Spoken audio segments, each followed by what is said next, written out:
ఈ వీడియోలో మనం ప్రాబ్లం నెంబర్ 7 ఎలా చేయాలో నేర్చుకోబోతున్నాం. క్వశ్చన్ చూసినట్టయితే a vessel containing 50 kilograms 50 kg of water. ఈ 50 kg అనేది మాస్ ఇండికేట్ చేస్తుంది.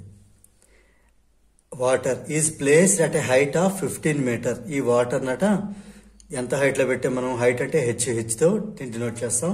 15 మీటర్ హైట్ లో అబౌవ్ ది గ్రౌండ్ ఉంచడం జరిగింది. Assuming the gravitational potential energy at the ground to be 0, what will be the gravitational potential energy of the water in the vessel? ఇక్కడ మనం suppose ఒక water vessel తీసుకుందాం.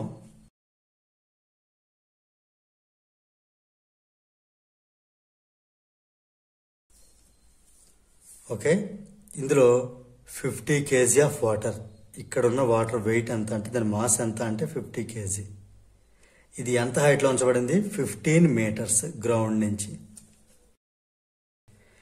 ఇక్కడ ఎలాగో మనకి 0 అని తీసుకోమని చెప్తున్నాడు. ఒకవేళ కింద కానీ పెట్టుంటే కనుక ఇంకా హైట్ అనేది లేదు కాబట్టి 0.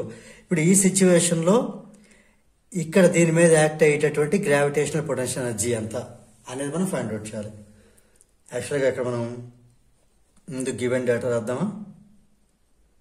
Given mass m is 50 kg, right. అలాగే హైట్ h 15 మీటర్స్. అలానే స్మాల్ g ఇక్కడ చూద్దాం 10 మీటర్ పర్ సెకండ్ స్క్వేర్. ఇప్పుడు ఫైండ్ అవుట్ చేయాలి gravitational potential energy find out చేయాలి. ఫార్ములా ఏంటి మనకి? m into g into h. ఇక్కడ m అంటే ఎంత?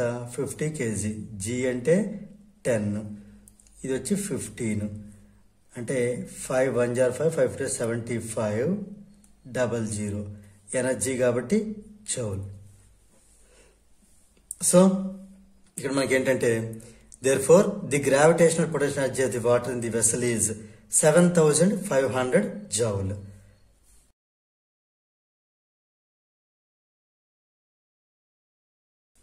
సో దీంతో మనకి క్వశ్చన్ నెంబర్ 7 అనేది కంప్లీట్ అయింది.